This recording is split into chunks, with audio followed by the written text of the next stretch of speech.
Adapun sholatnya, kalau seandainya pun dia pingsan, kemudian tidak ada kesadaran, memang tidak wajib lagi melakukan sholat.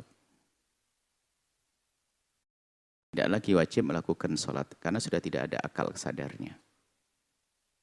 Bahkan seandainya pahitnya, dia sadar akalnya ada dan sebagainya, kemudian tidak diajari sholat, bagaimana? Mungkin tidak ada yang membimbing dan seterusnya, berarti dia punya utang sholat. Nah, pembahasan utang sholat ini pahitnya utang sholat, bukan pahitnya dalam keadaan dia sadar. Kalau dia tidak sadar, apalagi? Dia sadar melek, cuma nggak diajari sholat 4 hari. Bagaimana tentang sholatnya? Apakah wajib diqadha oleh ahli warisnya, atau dibayarkan fidyah, atau bagaimana? Kami hadirkan 3 pendapat dalam mazhab Imam Syafi'i. Yang pertama dan utama, dikukuhkan bahwa orang punya utang sholat, tidak wajib diqadha oleh keluarganya, tidak wajib dibayarkan fidyah. Ini pendapat yang pertama. Supaya Anda tidak ribut di masyarakat. Karena bisa jadi Anda di masyarakat menemukan diqadha, boleh. Dibayarkan fidyah, boleh. Cuman kita tunjukkan pendapat-pendapat. Supaya ada wawasan di sini. Pendapat yang pertama adalah tidak diqadha sholatnya.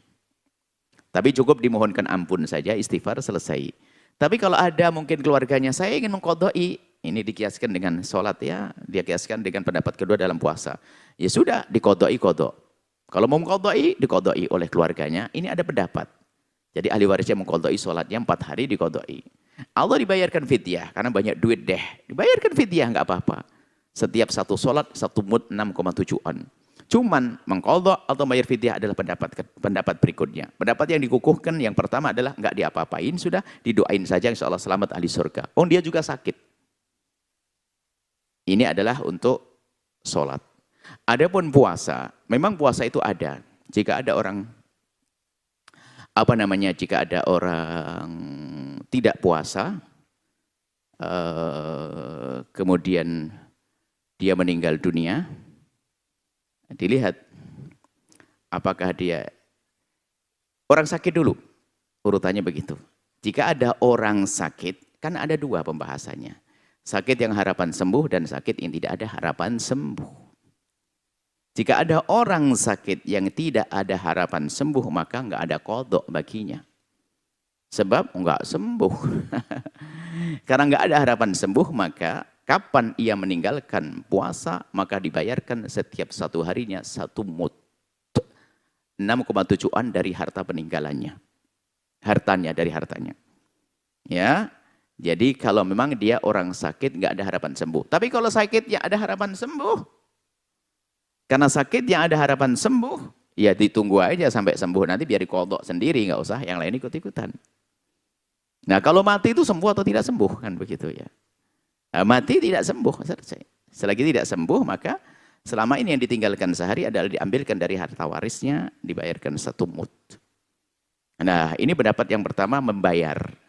Pendapat yang kedua adalah mungkin keluarganya juga, wah keluarganya sendiri juga sudah punya banyak utang puasa ini. Khususnya yang perempuan-perempuan kan, banyak utang puasa, apalagi saya harus ngodoin maka pakai mud, bayar 1 mud. Ini justru yang membayar 1 mud itu diutamakan. Di dalam puasa didahulukan bayar mud itu. 1 mud berapa? 1 mud 6,7 on. Bayarkan saja, potong dari harta warisnya, diambil 6,7 on untuk setiap kali puasa. Selesai. Seperti itu. Dan itu khusulun. Kalau ternyata ya, dan dia punya harta, punya ini. Kalau nggak punya duit ya keluarganya mau mengqadha'inya juga. Mengqadha'inya, man mata wa alaihi siyamun falyasum anhu waliyuhu. Orang punya utang puasa, walinya yang membayarnya dengan puasa. Seperti itu. Nah, jadi beda dengan sholat tadi ya. Semoga ahli husnul khotimah yang wafat tersebut, yang ditinggal, diberi segala kebaikan, diberi kemudahan. Dan kami hadirkan itu adalah pilihan. Ada orang kaya raya ya pakai fidyah bolehlah. Orangnya fakir, suruh mengeluarkan fidyah kan kasihan, suruh milih. Sudah fakir, nggak kuatan ibadah ya sudahlah. Untuk puasa nggak usah pakai qadha-qadhaan, nggak usah pakai fidyah-fidyahan. Selesai, itu pendapat yang pertama dalam puasa. Kami kasih wawasan biar Anda di masyarakat tidak keras. Sebab ada di satu kampung harus diqadha sholatnya oleh keluarganya. Maka mengqadha'i sholat keluarga, ada pendapat. Bayarkan fidyah, oke. Enggak apa-apa. Kan begitu. Supaya kita tidak keras. Jangan biasa ribut di kampung. Yang ribut biasanya karena kacamatanya aja kurang diperlebar. Sehingga suka marah, suka mencaci, suka mengolok. Itu bahaya di masyarakat munculnya orang-orang seperti itu. Wallahu a'lam bishawab. Setelah Anda menyaksikan video ini, jangan lupa berselawat kepada baginda Nabi Muhammad sallallahu alaihi wa alihi wa sahbihi wasallam.